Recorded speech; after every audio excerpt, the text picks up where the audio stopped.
الله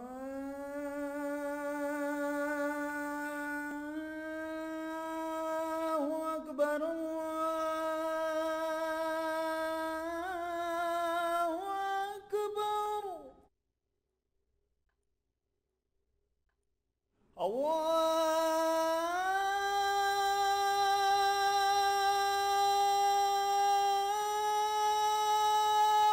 أكبر الله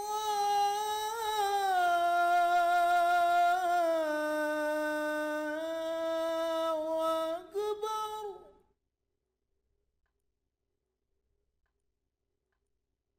أشهد أن لا إله إلا الله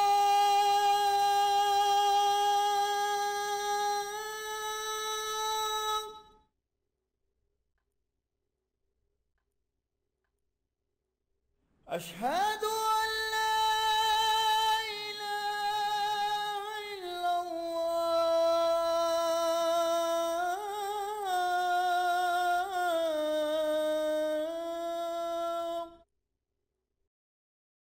نحمده ونصلي على رسوله الكريم اما بعد فاعوذ بالله من الشیطان الرجیم بسم اللہ الرحمن الرحیم رب اشرح لي صدری ويسر لي امری واحلل عقدۃ من لسانی یفقهوا قولی ربی زدنی علما اجمعین انشاءاللہ۔ السلام علیکم ورحمۃ اللہ وبرکاتہ۔ اللہم یسر ولا تؤثر وتمم بالخیر۔ حرف جر، اسم مجرور۔ زور سے بولیں، حرف جر، اسم مجرور۔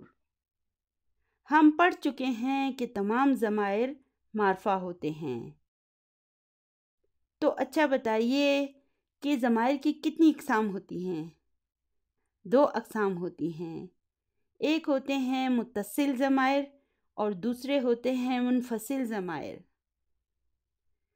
متصل ضمائر یعنی کہ اٹیچڈ پروناؤن وہ ہوتے ہیں جنہیں جملے میں آنے کے لیے کسی سہارے کی ضرورت ہوتی ہے۔ وہ کسی سہارے کے بغیر جملے میں نہیں آ سکتے، انہیں جملے میں آنے کے لیے کسی دوسرے لفظ کے ساتھ جڑنا پڑتا ہے، اور جڑے بغیر وہ اکیلے نہیں آ سکتے۔ لیکن منفصل ضمائر چونکہ مرفوع ضمائر ہوتے ہیں، اس لیے یہ اکثر مبتدا کی جگہ پر آ جاتے ہیں۔ اور ان کی دوسری خصوصیت کیا ہے؟ ان کی دوسری خصوصیت یہ ہے کہ یہ جملے میں اکیلے آ سکتے ہیں، انہیں جملے میں آنے کے لیے کسی دوسرے لفظ کے ساتھ جڑنے کی کوئی ضرورت نہیں ہوتی۔ چلیے ابھی منفصل ضمائر یعنی کہ ڈیٹیچ پروناؤنس کو دہرا لیتے ہیں۔ آپ بھی میرے ساتھ زور سے بولیں۔ ہوا، ہما، ہم، ہیا، ہما، ہننا، انتا، انتما، انتم، انتی، انتما، انتنا، انا، نحن۔ ہوا، ہما، ہم، ہیا، ہما، ہننا، انتا، انتما، انتم، انتی، انتما، انتنا، انا، نحن۔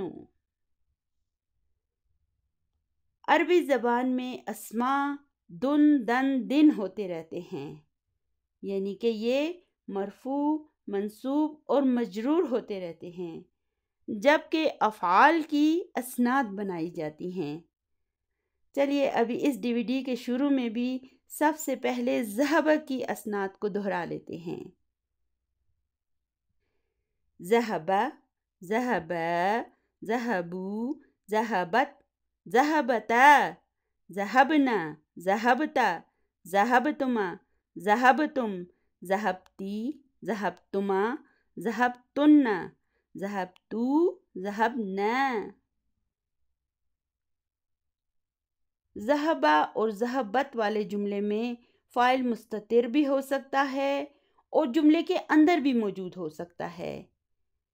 جیسے مثال کے طور پر اگر میں کہتی ہوں این حامد، تو اگر اس کا جواب ہے کہ ذہب الی المسجد، تو پھر اس جملے میں فاعل مستتر ہے، اور اگر جواب ہے کہ ذہب حامد الی المسجد، تو پھر اس جملے میں فاعل حامد ہے۔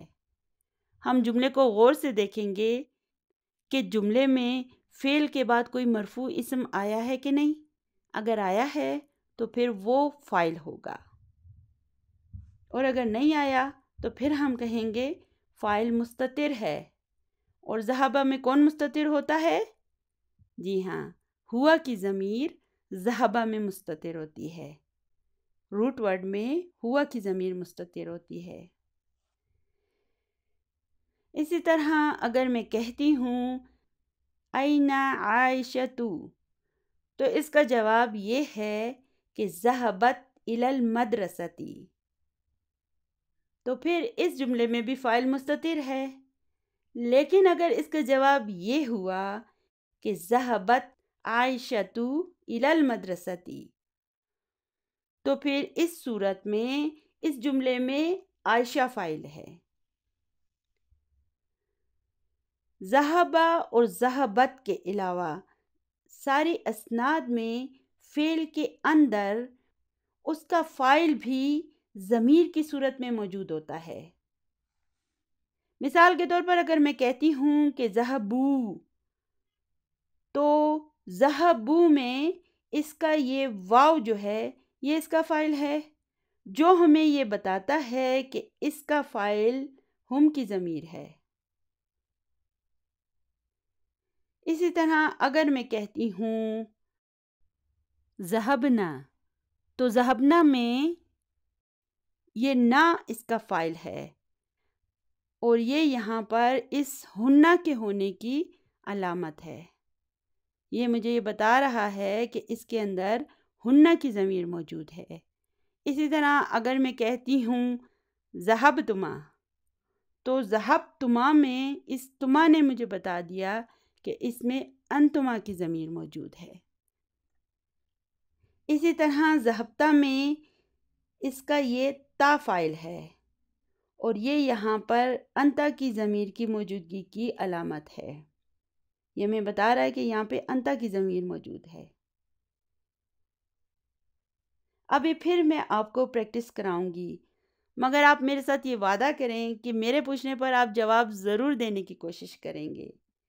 اگر فوری طور پر آپ جواب نہیں دے سکتے ہیں تو ایسا کریں کہ میرے ہر سوال پر میری ویڈیو کو پاز کر دیں اور پھر جواب دینے کی کوشش کریں۔ جب آپ جواب دے چکیں تو پھر میری ویڈیو کو پلے کر کے اپنے جواب کو چیک کر لیں۔ یہ سب آپ کی بہترین بنیاد بنانے کے لیے بہت ضروری ہے۔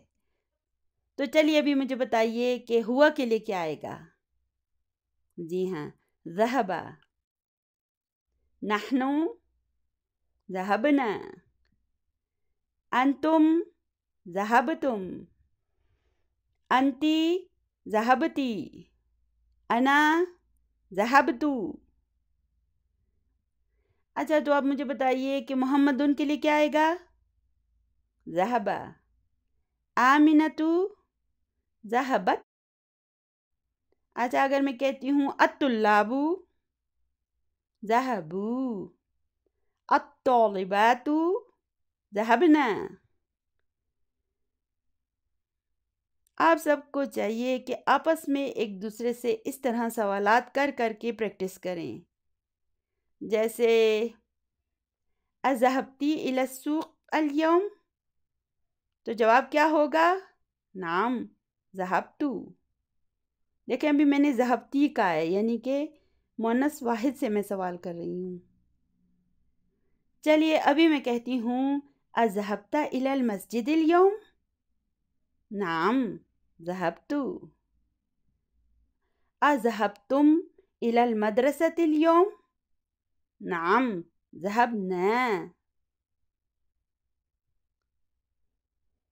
چلیے ابھی رجا کی گردان بنا لیتے ہیں۔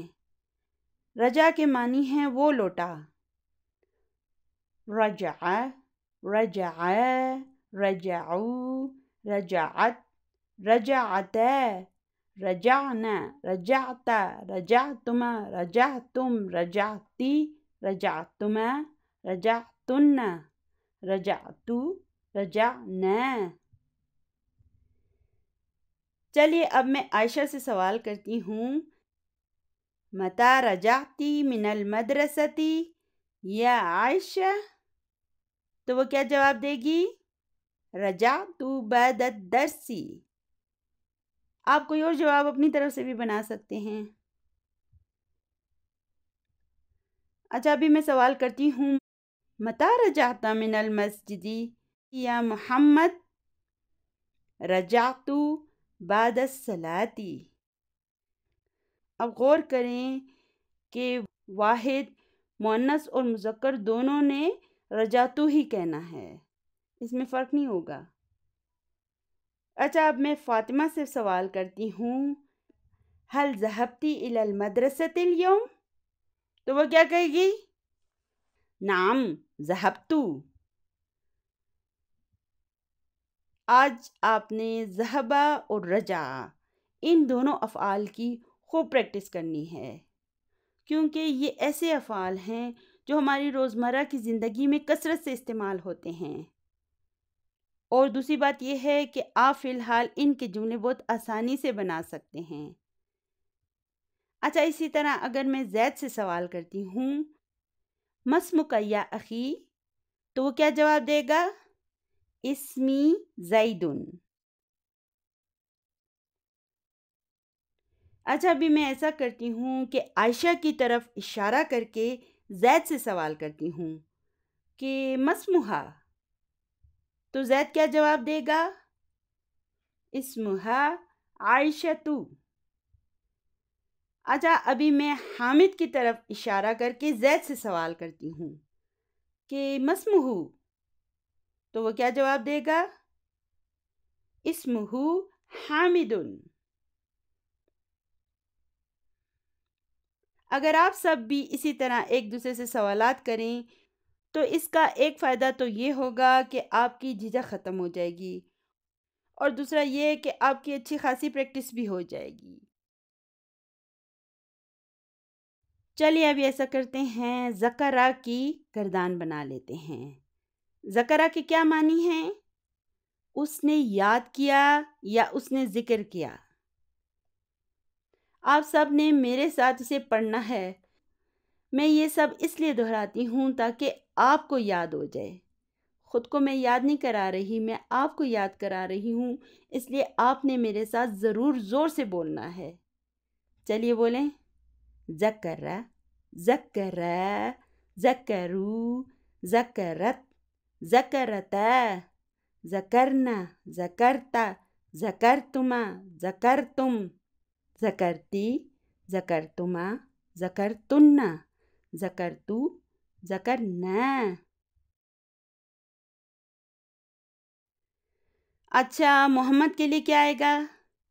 ذکرہ، زینب، ذکرت۔ اچھا، الاولاد ذکروا، النساء ذکرنا۔ جواب دینے کی کوشش کریں۔ انتا ذکرتا، انا ذکرتو، انتی ذکرتی، نحن ذکرنا، انتم ذکرتم، انتن ذکرتن۔ اچھا، علی کے لیے میں کیا کہوں گی؟ ذکرہ، اور المدرسون ذکروا۔ چلیے اب فعل قرأ کی پریکٹس کرتے ہیں۔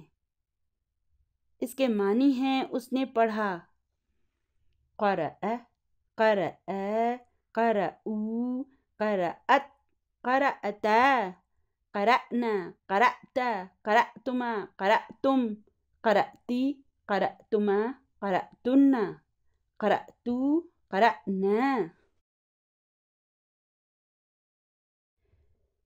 الطبیب قرأ۔ اچھا، المدرسات قرأنا، الطلاب قرأوا، الطالبات قرأنا، أنا قرأت، أنت قرأت، أنت قرأت، نحن قرأنا۔ انتم قرأتم، انتن قرأتن۔ اب اگر میں حامد سے سوال کرتی ہوں هل قرأت القرآن اليوم یا حامد، تو وہ کیا جواب دے گا؟ نعم قرأت۔ اسی طرح میں فاطمہ سے سوال کرتی ہوں هل قرأت القرآن هذا الصباح، تو وہ کیا جواب دے گی؟ نعم قرأت۔ چلیے اب میں حامد سے سوال کرتی ہوں ماذا قرأت اليوم، یعنی کہ تم نے آج کیا پڑھا، تو وہ کیا جواب دے گا؟ قرأت القرآن۔ ابھی ہم نے قرأ کے جن جملوں کی پریکٹس کی ہے نا، ان میں القرآن مفعول بھی کے طور پر آیا ہے، جسے ہم آگے پڑھیں گے۔ ابھی آپ نے مفعول بھی نہیں پڑھا ہے۔ یاد رکھیں کہ محنت میں عظمت ہے۔ بغیر محنت کے جب ہم دنیا میں کوئی اچھا مقام حاصل نہیں کر سکتے، تو پھر بتائیے آخرت میں ہم اعلیٰ مقام بغیر کسی محنت کے کیسے حاصل کر سکتے ہیں؟ اس لیے آپ نے محنت سے بالکل نہیں گھبرانا ہے۔ آج فعل سمعہ اور جلسہ یہ آپ کا ہوم ورک ہے، آپ نے خود اس کی پریکٹس کرنی ہے۔ چلیے ابھی ایسا کرتے ہیں کہ آج کے سبق پر آ جاتے ہیں۔ آج ہم گرامر کی اس وادی میں مزید ایک سیڑھی اوپر چڑھیں گے، یعنی آج انشاءاللہ ہم عربی گرامر کا ایک نیا اصول سیکھنے جا رہے ہیں۔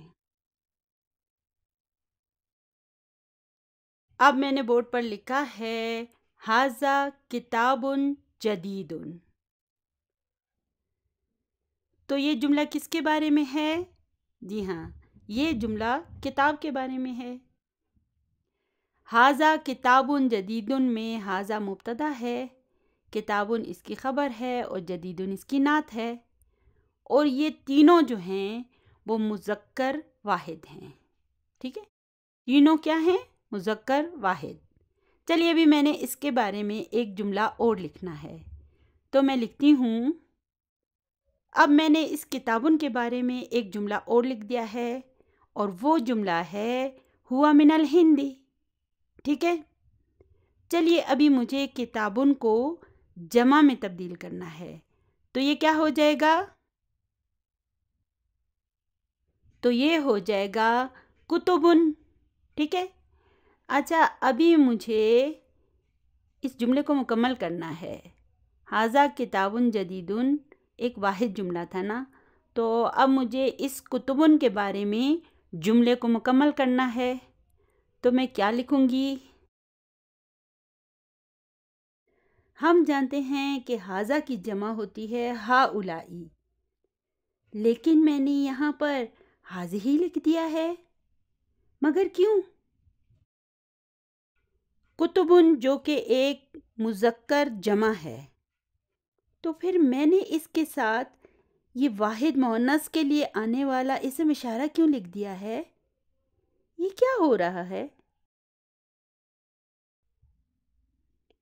اب جدیدن کی جمع ہوتی ہے جددن، مگر یہاں پر میں نے جددن نہیں لکھا، میں نے تو جدیدتن لکھ دیا ہے، لیکن کیوں؟ کیا کوئی مجھے بتائے گا میں ایسا کیوں لکھ رہی ہوں؟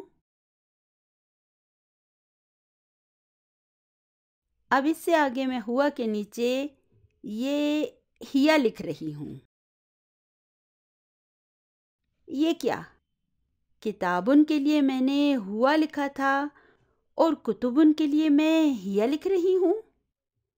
آخر یہ کیا ہو رہا ہے؟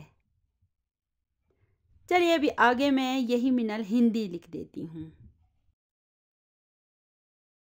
تو یہ ہمارا ایک نیا رول ہے جو اس سب سے بالکل مختلف ہے جو کچھ ابھی تک ہم نے 15 اسباق میں پڑھا تھا۔ دراصل عربی زبان میں غیر عاقل کی جمع کے ساتھ مؤنث واحد جیسا سلوک کیا جاتا ہے۔ یاد ہے ہم نے عاقل اور غیر عاقل کے بارے میں شروع کے اسباق میں پڑھا تھا۔ کیا پڑھا تھا؟ کہ انسان، جن اور فرشتے یہ عاقل ہیں۔ اس کے علاوہ تمام مخلوقات، چاہے وہ جاندار ہوں یا غیر جاندار ہوں، وہ غیر عاقل ہیں۔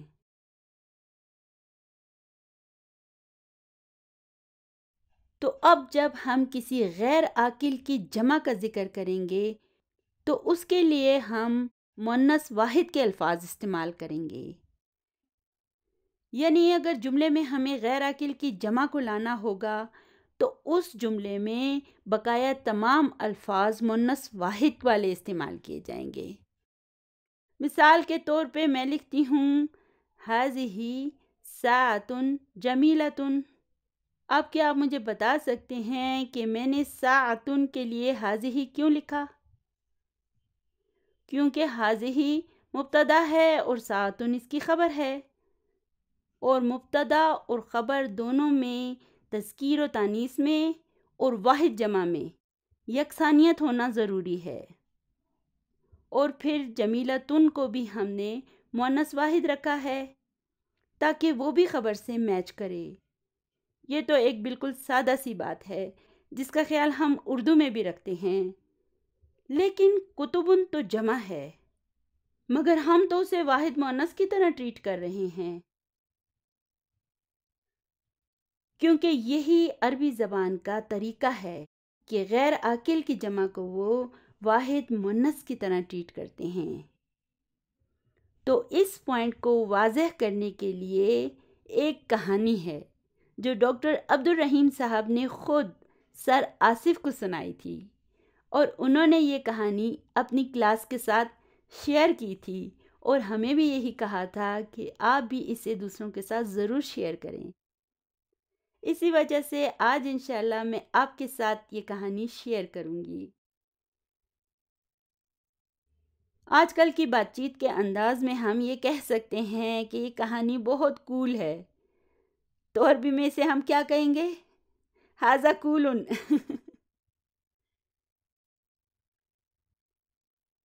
تو کہانی کچھ یوں ہے کہ ایک بہت بڑا بادشاہ تھا اور وہ اپنے محل میں دربار لگائے ہوئے بیٹھا ہوا تھا۔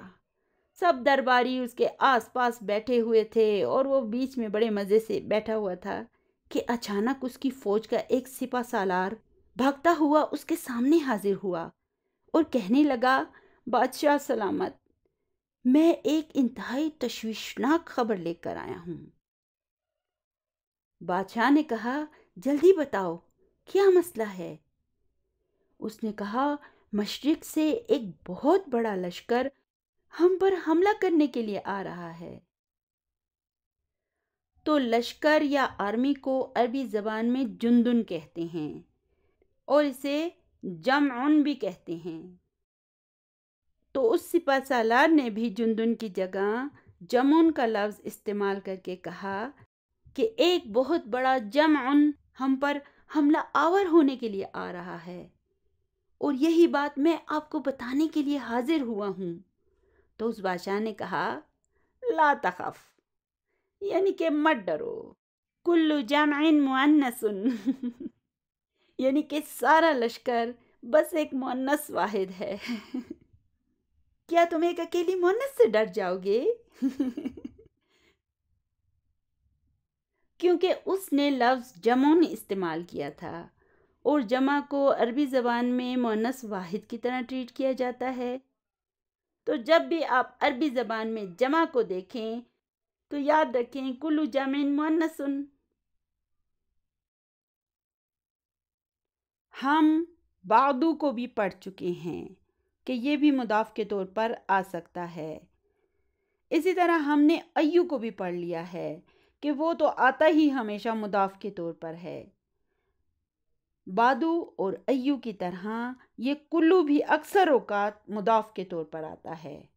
کلو جو ہے ہمیشہ مضاف کے طور پر نہیں آتا۔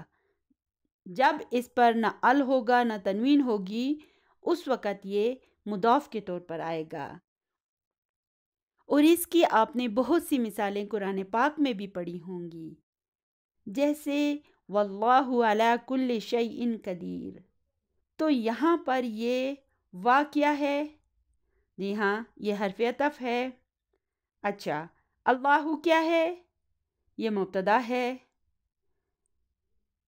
اور یاد رکھیں کہ خبر اگر مفرد ہو یعنی کہ ون ورڈ ہو تو وہ مرفوع ہوگی، اگر وہ جملے میں موجود ہو تو ہم اسی کو خبر قرار دیں گے، پھر ہم جار مجرور یا ظرف وغیرہ کو خبر نہیں کہیں گے۔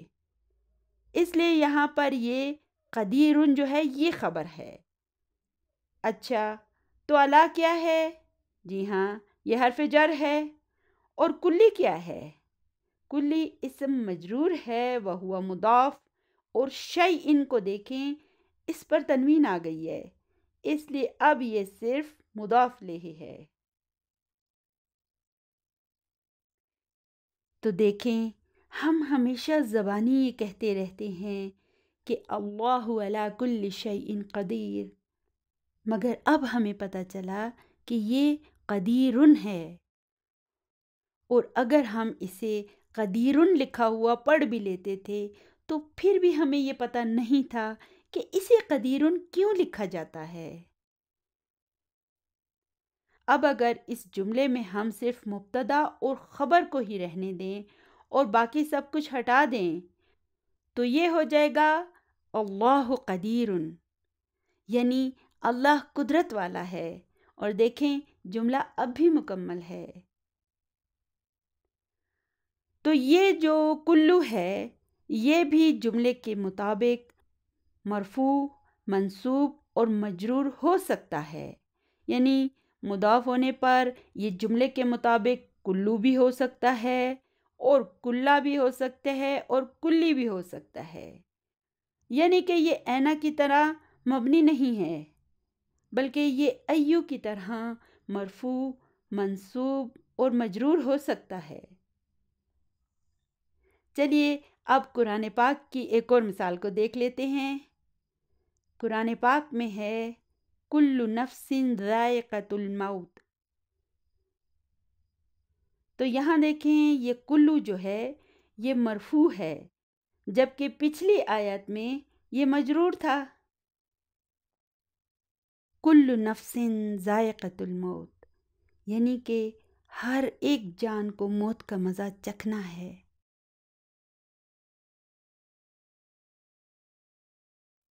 تو یہی خوبصورتی ہے ڈاکٹر عبدالرحیم صاحب کے اس کورس کی کہ وہ ہمیں ہر چیز درجہ بدرجہ سکھاتے ہیں۔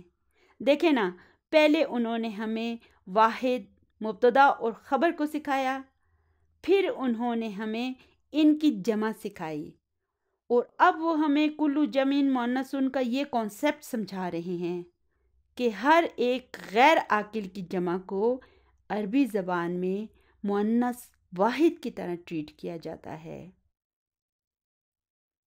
اسی وجہ سے ان کی نعت بھی مؤنث واحد ہوتی ہے، اور جو ضمیر ان کے لیے استعمال کیا جائے گا وہ بھی مؤنث واحد ہوگا۔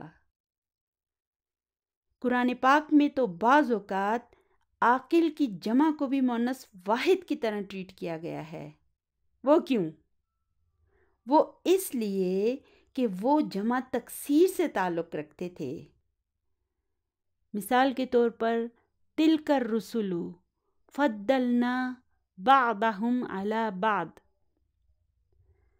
چونکہ آپ نے ابھی تک مفعول بھی کو نہیں پڑھا ہے، اس لیے ہم اس پوری آیت کو انالائز نہیں کریں گے، لیکن ہم یہ ضرور دیکھیں گے کہ یہ تلک الرسل کیوں آیا ہے، اس کی جگہ ہؤلاء الرسل کیوں نہیں آیا؟ تو اس کی وجہ یہ ہے کہ یہ بھی جمع تکسیر ہے، یعنی کہ بروکن پلورل ہے۔ عاقل ہونے کے باوجود اسے بھی قرآن پاک میں مؤنث واحد کی طرح لایا گیا ہے۔ تو چونکہ عربوں میں اس طرح کے جملے بھی بنائے جاتے تھے، اس لیے قرآن پاک میں بھی چند ایک جگہوں پر اس طریقے کو بھی استعمال کیا گیا ہے۔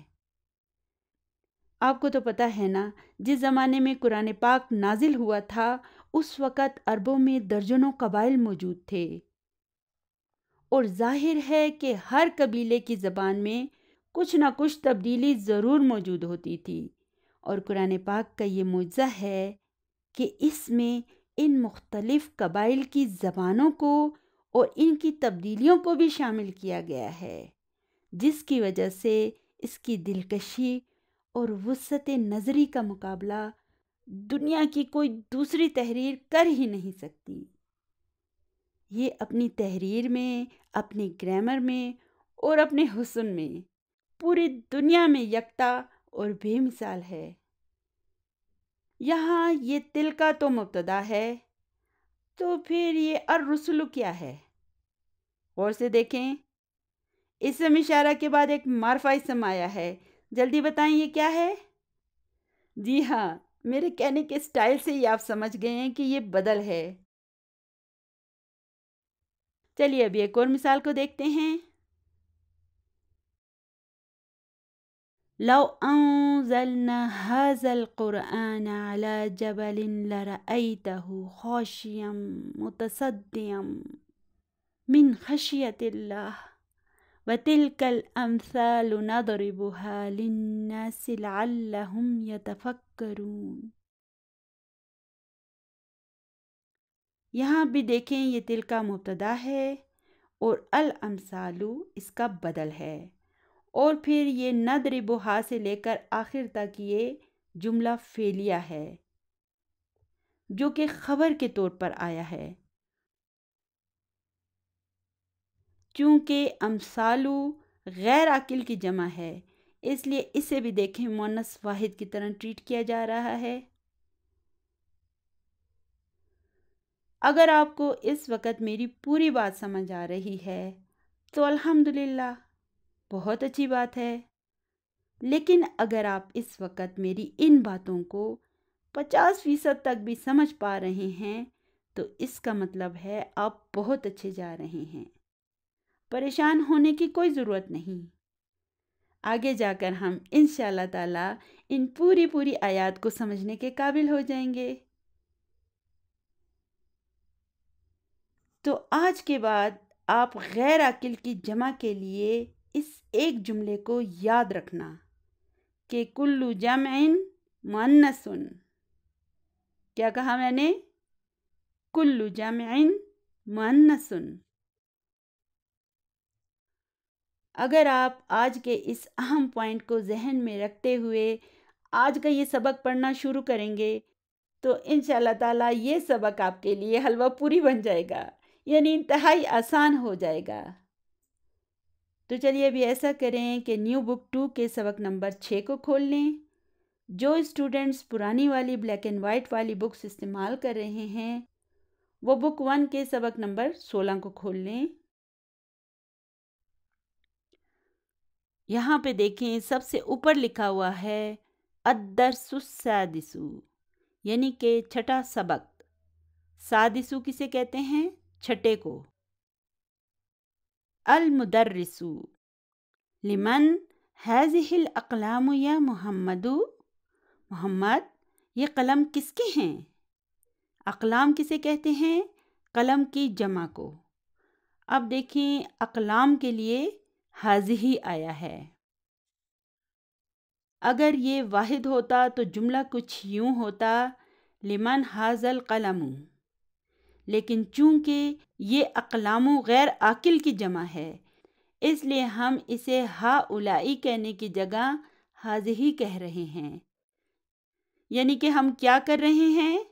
جی ہاں، ہم اسے مؤنث واحد کی طرح جملے میں لا رہے ہیں۔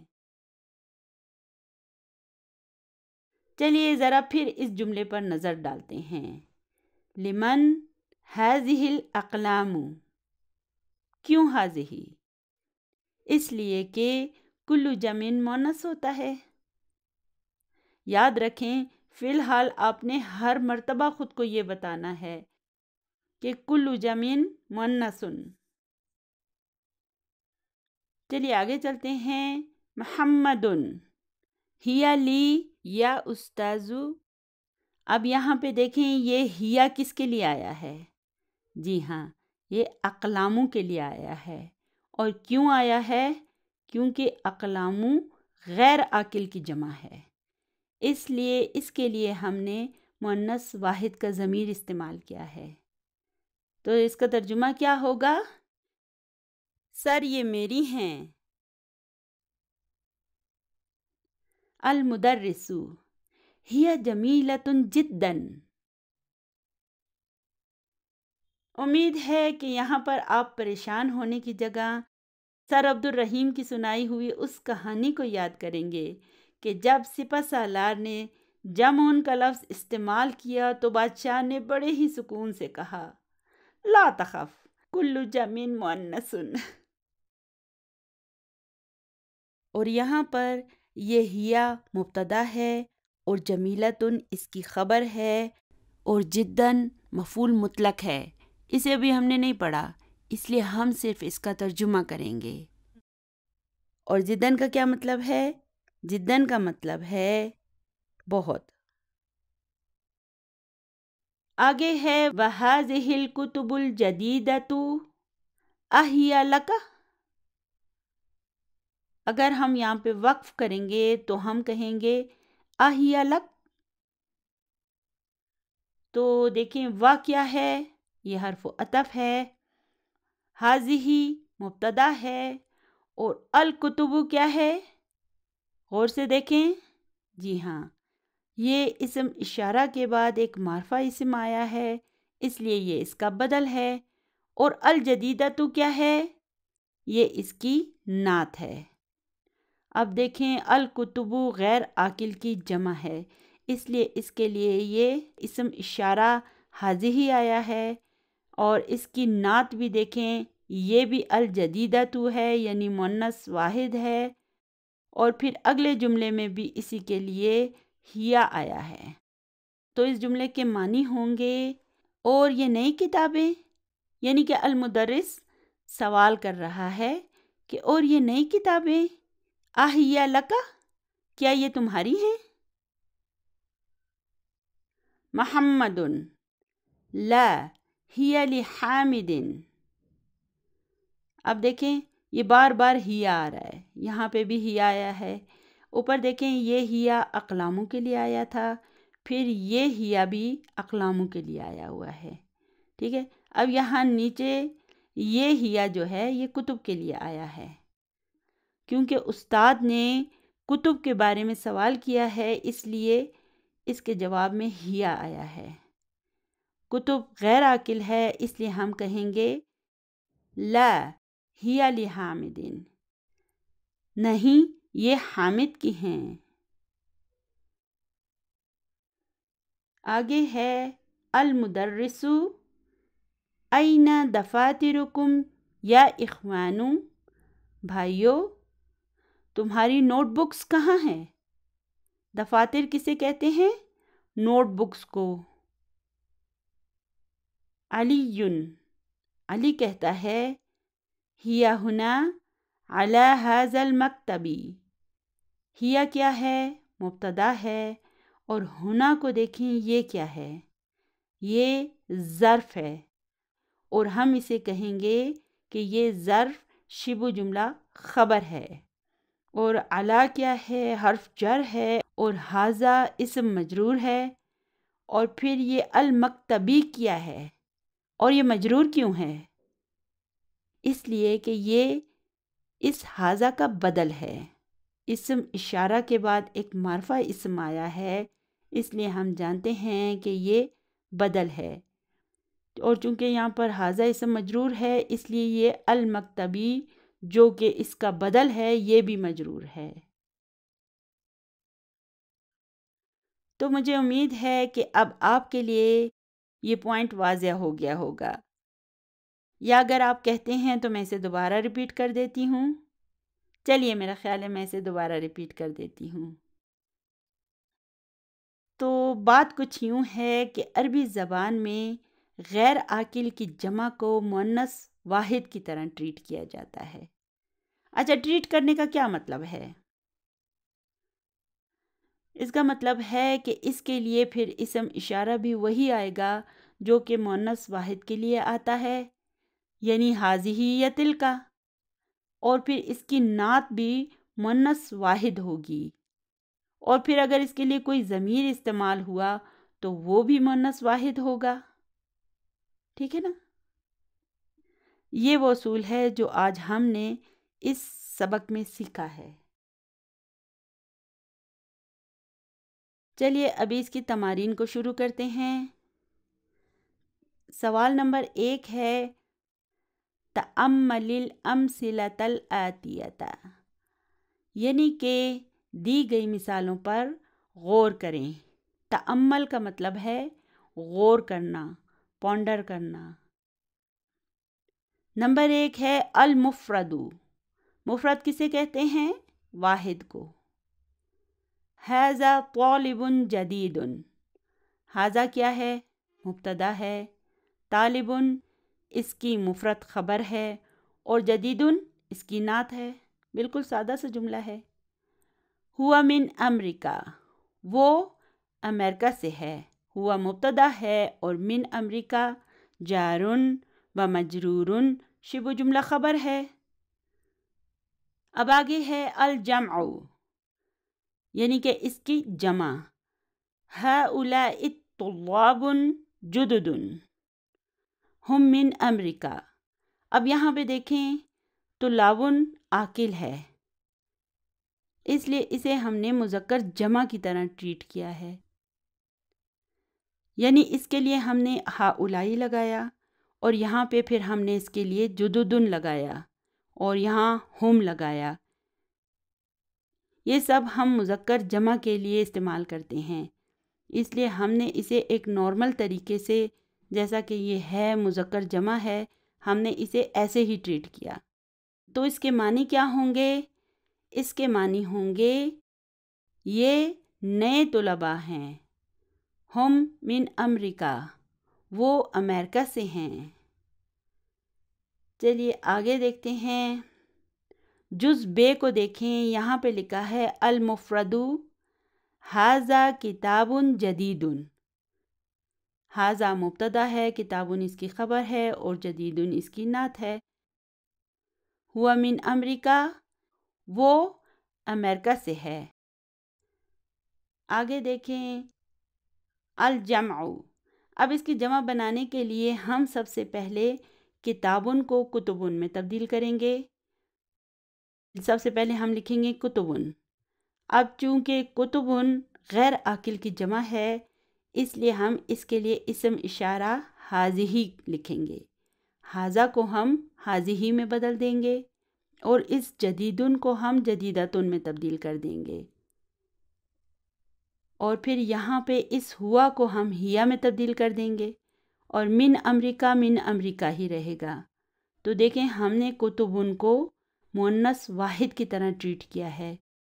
اس کے لیے اسم اشارہ بھی ہم نے مؤنث واحد کا لگایا ہے اور اس کی نعت بھی ہم نے مؤنث واحد والی لکھی ہے، اور اس کے لیے ضمیر بھی ہم نے مؤنث واحد والا ہی استعمال کیا ہے، یعنی ہم نے اس کو ٹوٹلی مؤنث واحد کی طرح ٹریٹ کیا ہے. اگر ابھی آپ کو یہ کانسیپٹ مکمل طور پر سمجھ نہیں آ رہا ہے تو بالکل پریشان مت ہوں، کیونکہ میں اسے بھی اس کورس میں اس قدر بار بار دہراؤں گی کہ یہ آپ کے ذہن میں انشاءاللہ بالکل اچھی طرح بیٹھ جائے گا. لیکن ابھی ایسا تو نہیں ہو سکتا نا کہ میں آپ کو ایک بات ایک بار بتا دوں اور پھر اسے دوبارہ بتاؤں ہی نہیں یا دہراؤں ہی نہیں. ابھی آپ خود دیکھیں کہ مبتدا اور خبر کو میں نے آپ کے لیے کتنی مرتبہ دہرایا ہے. ہر جملے پر میں کہتی ہوں یہ مبتدا ہے، یہ خبر ہے، یہ مبتدا ہے، یہ خبر ہے، اور مجھے پوری امید ہے کہ ابھی تک آپ لوگوں کو انشاءاللہ تعالی مبتدا اور خبر کی اچھی خاصی پہچان ہو گئی ہوگی. اسی طرح میں اس کانسیپٹ کو بھی بار بار اس قدر دہراؤں گی کہ انشاءاللہ تعالی یہ بھی آپ کے دماغ کی ہارڈ ڈرائیو میں محفوظ ہو جائے گا. اس لیے بالکل پریشان مت ہوں اور کسی بھی سٹیپ پر آپ نے ہمت نہیں ہارنی ہے اور میرے ساتھ چلتے جانا ہے. آج کا ہمارا سبق بس یہیں تک تھا. دعاؤں میں یاد رکھیے گا. ربنا لا تزغ قلوبنا بعد إذ هديتنا وهب لنا من لدنك رحمة إنك أنت الوهاب. سبحان ربك رب العزة عما يصفون وسلام على المرسلين والحمد لله رب العالمين. جزاكم الله خيرا كثيرا. السلام علیکم ورحمۃ اللہ وبرکاتہ.